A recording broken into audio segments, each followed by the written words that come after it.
All right, greetings and welcome to another episode of the Unnamed Bracketology Podcast. As always, my name is Kerry Miller, joined by my good friend Graham Doran. We usually do this on Sundays. This is the second Monday that we've done. Had to skip Super Bowl Sunday and had to skip what I'm going to call second Super Bowl Sunday yesterday when we were doing the mock committee in Omaha, which was a lot of fun. If you did not watch it, it's on YouTube. You can go watch it. So wanted to start right there.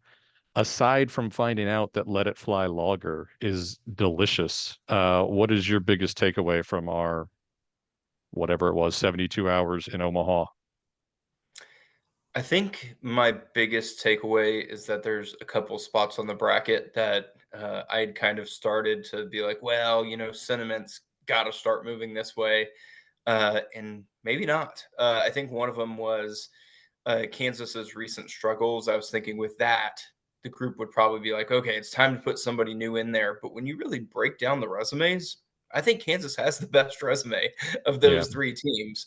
It's really a question of will the committee be friendly enough to a team who has struggled that much recently to be on the two line. But if you really break down the resumes, I'm pretty confident Kansas has the best resume of the three. Is that good enough to be there? I don't know about that. I think that's really debatable. But anytime you have three wins over one seeds, and then you also have a win over Baylor and at Kentucky, pretty convincing. So Kansas, I think, is in good shape for at least a three seed. But that debate between Iowa State, Baylor, and Kansas will probably have to get solved at the Big 12 tournament. And then finally, the other spot in the bracket that I thought really was very interesting is seeing St. Mary's and Gonzaga and kind of that movement on the scrub and maybe some Yeah. differing opinions about how far up or how far down those two should be. And I think even St. Mary's versus Gonzaga is not an easy comparison. I think they're somewhere near each other, but who should be ahead and by how much I think is debatable. I settled on Gonzaga a little bit ahead of St. Mary's, but I think that's another example of it's going to come down to that conference tournament. And I think the committee will take those results into account, especially because the WCC ends sooner than the Big 12.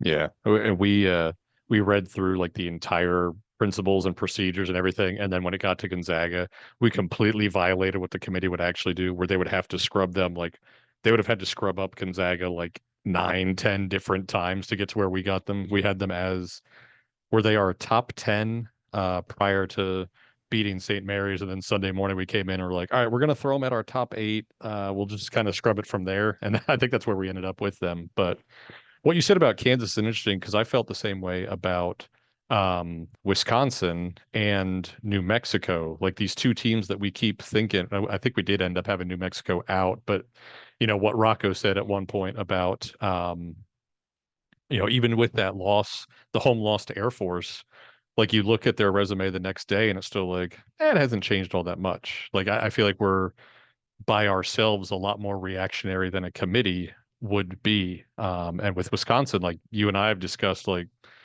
boy, I'd love to drop this team to a 7, an 8, a 9, anything like that. But you just look at the resume and it's just there's only so much bad you can do when you're in a league like the Big 12 or even, I know it's been a down year for the Big 10, but Wisconsin still has 12 Q1, Q2 wins. It feels like I reluctantly moved them to a lock here on my big board or whiteboard, whatever we're calling it. And I hated it. All they do is lose, but I can't possibly see them dropping out at this point.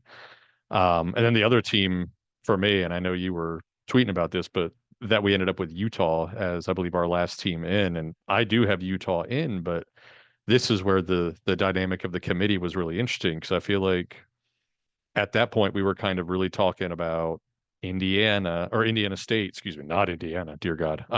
Indiana State, James Madison, Virginia, Wake Forest, and then I think everybody just kind of had Utah like fourth, and then they just kind of snuck in almost by default. So it's funny to see how the votes can go that way. And I know we have each done the previous years the vote tabulating for the mock committee. You kind of see it come in and how that kind of plays out. But I think seeing it more in real time there was really interesting to me. Yeah, I couldn't agree more on especially Utah being there because I think we talked about Utah, but the way that we talked about them, I don't know that anybody thought Utah was actually going to get into that last spot. It was like everybody was advocating for all these different teams, and we were all like, yeah, Utah's very, very close, but just outside. But then you get people like me who rank James Madison lower, whereas Yeah. you rank them higher, and that kind of splits those votes. And Utah just kind of sneaks up everybody's list a little bit closer. So that was kind of eye opening for me too on what to do with the Utes. I don't have them in right now. In fact, I put in Iowa, who I think really got no love whatsoever by anybody else but me. Apparently, I'm pretty impressed with those road wins for Iowa, but. Yeah, I think that was really kind of illuminating for me. Is this team that I thought it was Iowa versus St. John's. I thought that was the big debate, and nobody else seemed to think that was the big debate. Everybody else kind of chose their spots elsewhere. And what we saw was Utah, despite kind of being one of the less talked about teams sneaking into the bracket. And we did not have St. John's in, did we? I think both Iowa and St. John's got left out, and James Yes. Madison, to my dismay, but not to my surprise. I don't understand how they were at the bottom of the ballot when both Rocco and I had them very high, but I guess that's Tim's math for you. I don't know what was going on behind the scenes. I'm not I mean, implying I anything. can tell you I had them seventh on my list Yeah. of nine that we And voted I on. think I think Shelby and Dave and Tim all had them like dead last. So that's yeah, it makes sense if you're only getting 1 point instead of nine. And I do have I mean in my first four out, I have both Iowa and St. John's. I think it is very close, but yeah, the Utah thing was interesting. And I think the even beyond Kansas, and we talked about this a bit yesterday, just getting a little more clarity on the Big 12 mush, as Rocco kept calling it. Really came away with it from it feeling that, you know, there's a pretty clear line in the sand, I think, between Texas Tech and Texas ahead of TCU and Oklahoma right now.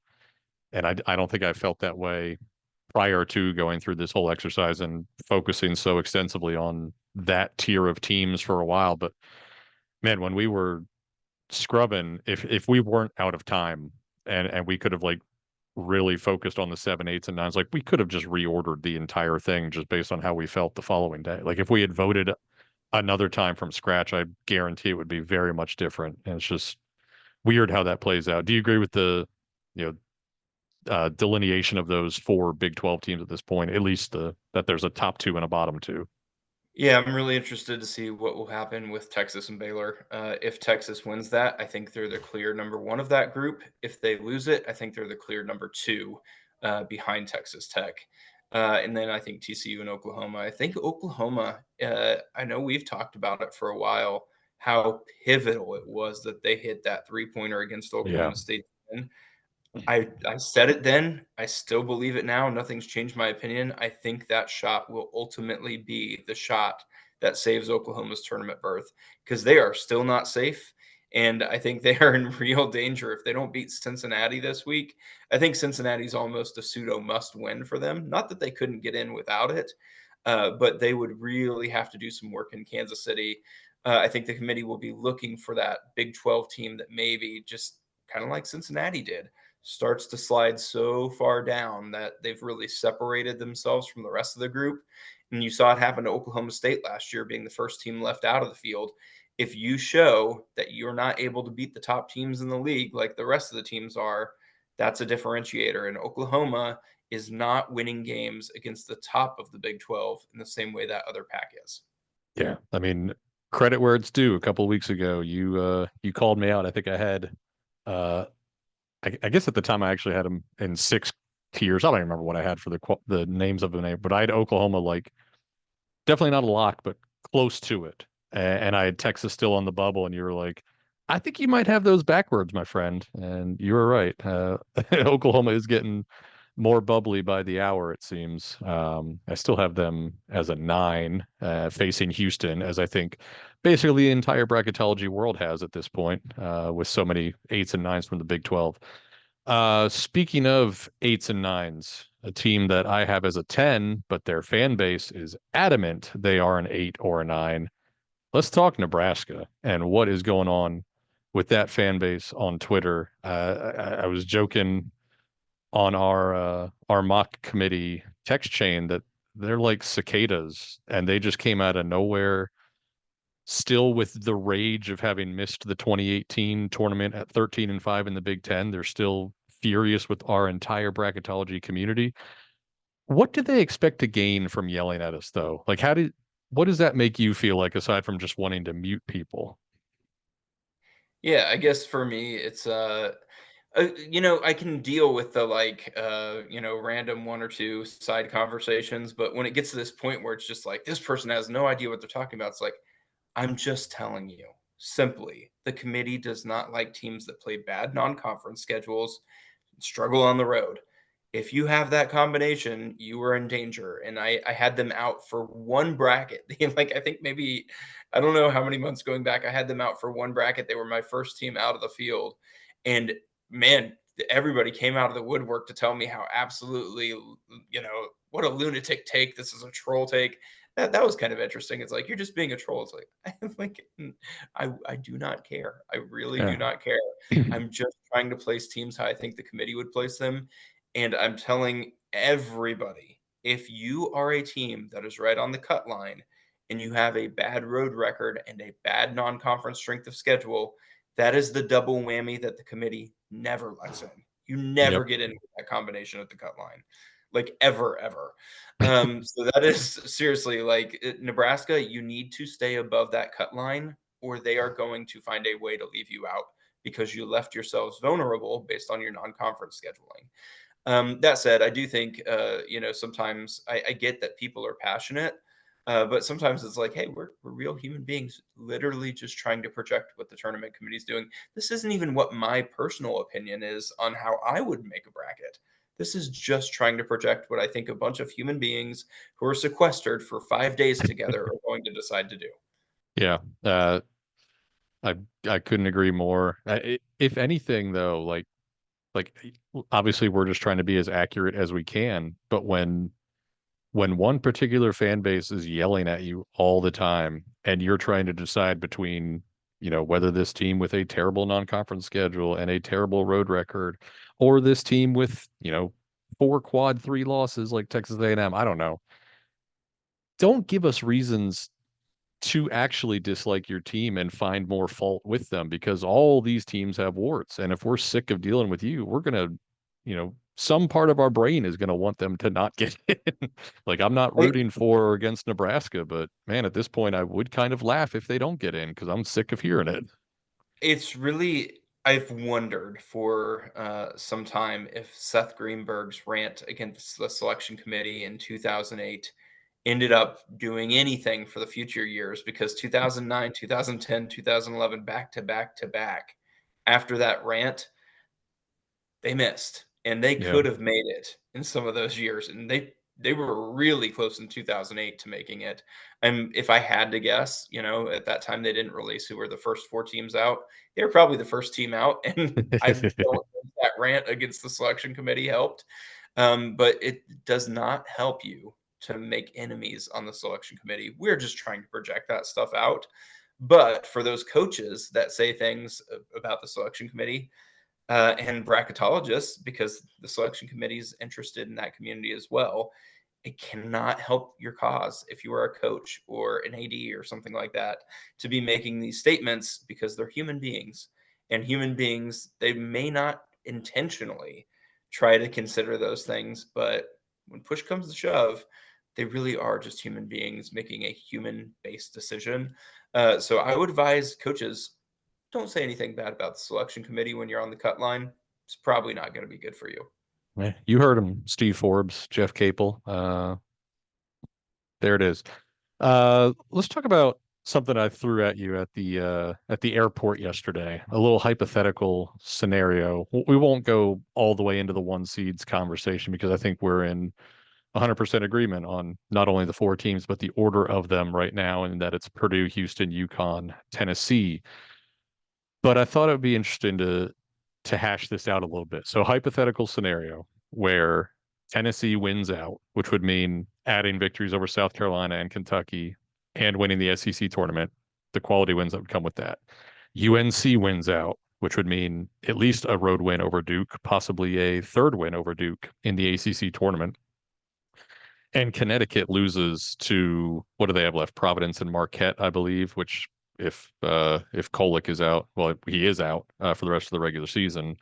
Even less likely to happen, but hypothetically, they lose to Providence, they lose to Marquette, and they lose, even if it's not immediately in the Big East tournament, early enough. Do you think Connecticut lands as a 2 seed? Do you think there's anything short of that that could possibly knock one of Purdue, Houston, or UConn from the top line?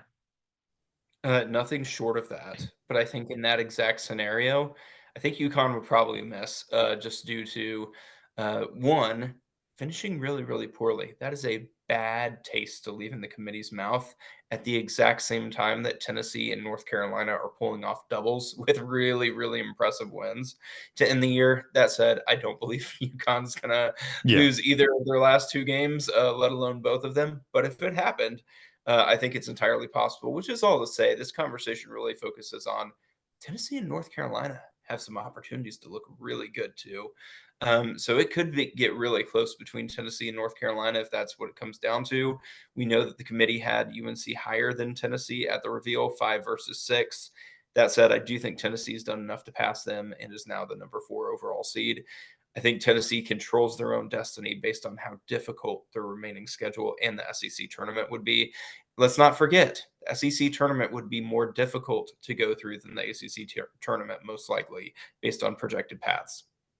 So they, excuse me, the Volunteers control their own destiny. I do not disagree in the slightest about that. Do you think they end up getting it though? If you were a betting man, we know those number 1 seed odds are out there somewhere, and not too long ago it was like Arizona was minus 130, Tennessee was plus 180, North Carolina was plus 750, which at the time was the real shocker of the bunch because I think we all either had Carolina as our fourth number 1 seed or certainly right there in that conversation. Who do you think ends up getting it in the end? I'm going to go with Tennessee. Um, Part of me is thinking Arizona because I Yeah. think it's probably going to get North Carolina in Cameron. And I think Arizona has that easiest path, but I don't trust Arizona. I think Arizona, by the time they play the Pac 12 championship game that Saturday night, we're going to know, did Arizona do everything they had to do? And has Tennessee done everything they need to do up to that point? I think it would be very similar to what happened with Houston and Kansas last year, where the committee watched through that Saturday night Big 12 championship. And they were like, well, Texas just beat Kansas. So Houston's done enough to earn that number 2 overall seed at this point. Lo and behold, Memphis blows out Houston the next Yeah. day, and all of a sudden, had they taken that, and I know the committee will say they took that into account. They did not take Memphis blowing out Houston into account. No way. But they set that bracket based on believing Houston has done enough. I think it would be the same situation for Tennessee. Whatever happens that Sunday, they will have decided, yeah, they've done enough or they haven't done enough. Yeah. As long as they're not like facing Vanderbilt or some kind of bid thief or something that could be truly awful. Because Houston losing to Memphis was not a bad loss. It's more so that Memphis was not rewarded than Houston was not penalized. But yeah, there's no way they accounted for that game. I kind of agree with you that Arizona, I don't think Tennessee is going to win out. Uh, you know, maybe they win these last 2 games against South Carolina, Kentucky. I'd say there's I don't know what a 30% chance they win both. It's probably like 65% each. I don't know what that I should know. I had a math degree, but it's less than a 50% chance they win out. And then to also make it to the SEC final, now you're talking about 25, 30% chance. I don't know. But Arizona just has to beat UCLA and USC, which yeah, USC's playing better. UCLA has its days. Those are road games. They hate each other. It's the last time they'll play in the Pac-12. I don't know. Something weird might happen, but I have a feeling Arizona's going to win both of those and win the Pac-12, and then they'll probably end up as that fourth one. But I really don't know. I feel like it's a three-way toss-up. We'll see what happens this Saturday.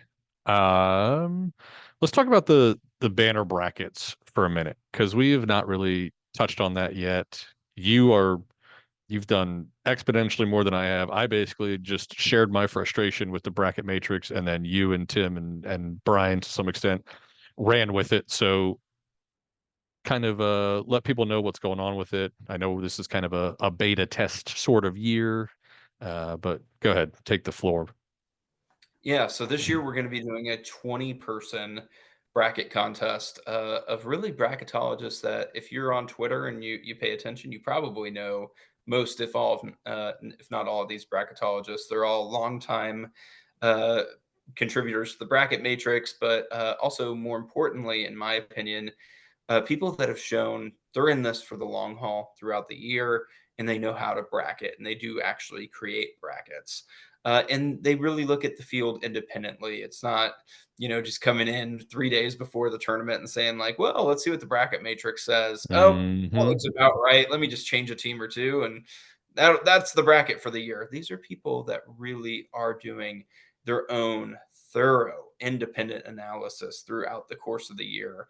And I think just that the fact that we see how different we are as the year goes, and we start from these places where we're kind of far off early on, because maybe one of us is more into efficiency at that point, others are bigger into wins.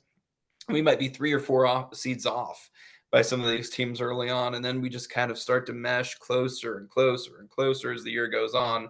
And then really by the end of the year, it's these little differences that become so important. And I think what we found is that we're so minute in our analysis that we wanted to get something that kind of goes beyond the, like, is this team a seed or a 3 seed, get down to the overall seed. Hey, did you have this team number 6 in the country or number 7 in the country? Because that matters, and part of our banner brackets contest takes into consideration how close were you to the exact overall seed this team was at, not just their actual seed line. It also considers bracketing. Did you bracket the top 16 teams into the correct regional? Did you put them in their correct pods? And even if you had a team that didn't get into the NCAA tournament in your field, but they barely missed, you could even get some bonus points for that. So we're really looking forward to doing this contest and seeing how these really top bracketologists perform. We'll have some more information about who else participating in this contest later on. But really excited. As I mentioned, these are all bracketologists that, if you follow bracketology on Twitter, you are sure to know most, if not all, of these guys. And obviously not right now. There's not going to be a website coming out, but ideally, we would like that next year where, maybe the unnamed bracketology podcast becomes a rotating cast of 20 bracketologists doing podcasts, maybe daily. Maybe we have articles. I don't know. Right now, it's just we want to see how the math works if it ends up going the way that we all think it will, but hopefully it really blows up into something more, right? Yeah, I think the initial idea, and again, you're getting onto all these discussions we'd had in the background, but really, I think what we're looking for is not, some group and saying, here's what the group thinks. This isn't about the group. This is about us individually as bracketologists, in promoting and highlighting what we're individually thinking and maybe some of those differences. But I think that's really where we want to go with it, is basically showing the great work of so many bracketologists that are in it for the long haul and are providing that great content for people throughout the course of the year. So we're really looking forward to doing this first edition of the contest. And then next year, we do anticipate building beyond that. That way you can kind of have a one-stop shop for many of the bracketology experts throughout the community. Yeah. Having that final score at the end is just kind of the fun little cherry on the sundae.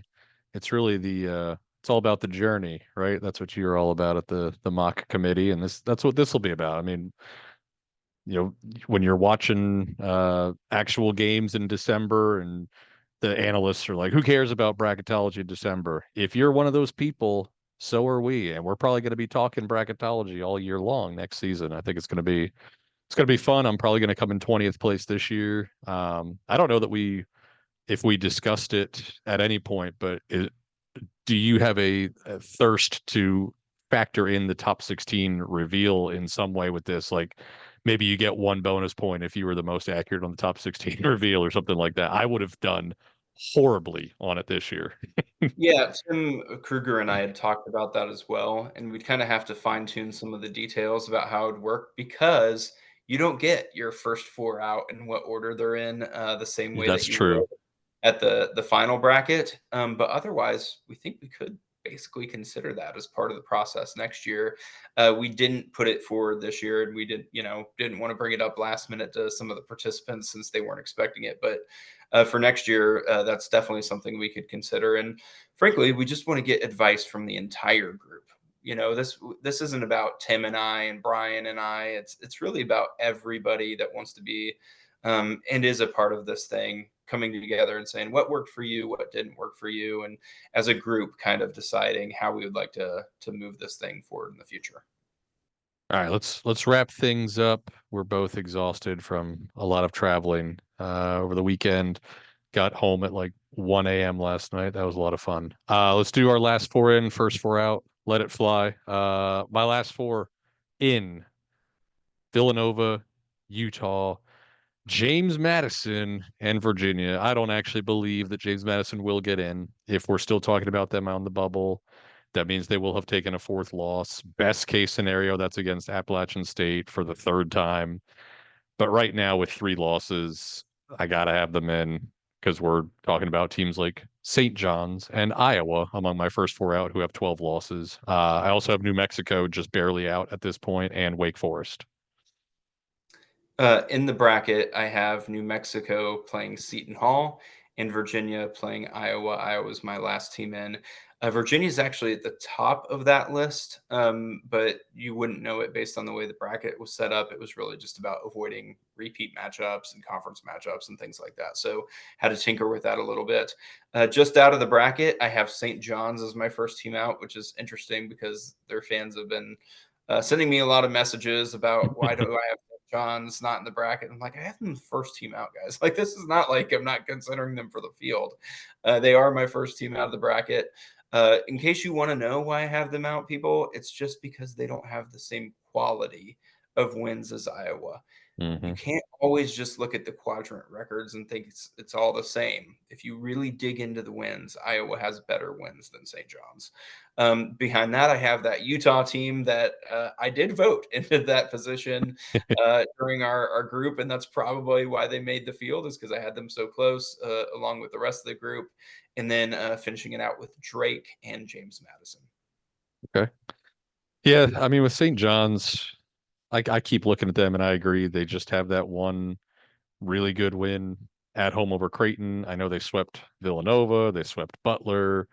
If we're still talking about them in 7 days, we can assume they swept Georgetown and DePaul to finish at 19 and 12 overall. But just the overall result-based metrics, not that great. And I say that having James Madison in at 67 in the result-based metrics. I know I'm a hypocrite in that regard, but I feel like if you're a Power Six team with 12 losses and your result metrics are outside the top 50, you're probably not getting in. But still a little bit time left for things to change. So that's it for now. I guess we'll be back in a couple of days. I don't know. Maybe at some point we'll discuss up in the frequency now that we're into March and we've figured out that we can do these remotely. But uh, until next time, whether that's Thursday or before then, hope you guys enjoy the hoops and have a good one.